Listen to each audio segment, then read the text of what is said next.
Something that Joel Salatin talks about a lot in his books and in any videos that we've seen is letting pigs be pigs and chickens be chickens for that matter. What we're doing here is we're letting our pigs have access to what we're hoping will turn into our 2021 cut flower garden. We're also fertilizing by laying down their manure and their urine, and we're also just giving them a healthy environment. We've been able to give them a big area for a month or two, and now we've moved them onto a fresh area.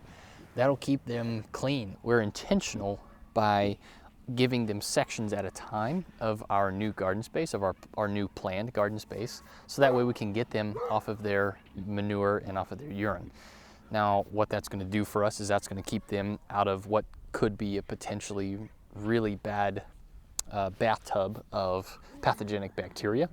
And we're also gonna give them some more food because they're on this fresh patch of pasture that has root systems, and that's what they're going for whenever they're rooting. You guys, oh. We generally try to practice letting our animals work together and work with us out here on the farm. So the pasture behind me is being remediated with our ruminant animals. They're trampling, they're what Joel Salatin calls mob grazing. So they're really hard and impactful on one area at a time. And then we'll move them, giving that piece of ground, that particular piece of ground, some rest, which allows it to grow back stronger and healthier and quicker.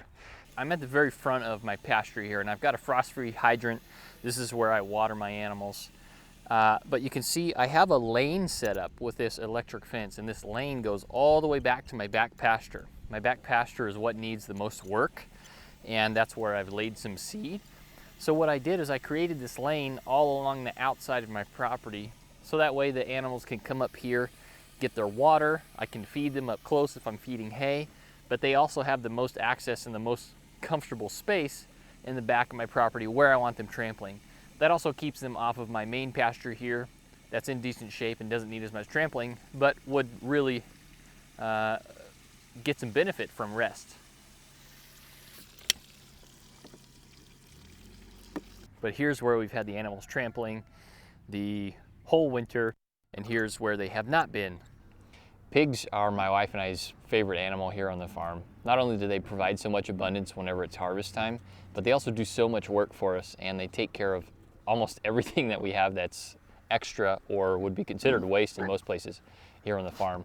They take our kitchen waste. We actually are able to get bad produce from our local grocery store, and we feed them with that as a supplement. They take our extra milk or milk that has spoiled from our milk cow, and they don't require a whole lot. In one of our previous videos, I made lactobacillus or lactic acid bacteria from my cow's milk, and we actually use that on the pigs to help keep them healthy and to help keep their guts going.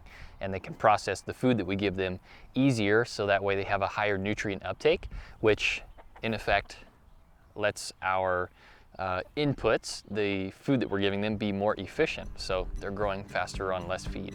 It's all a process, it's all a journey, but I just wanted to share a little bit about what we're doing here and hopefully encourage you. So if you like what you see, stick around and check out some of our other videos. We'll be continuing to post throughout this growing season. We're really excited.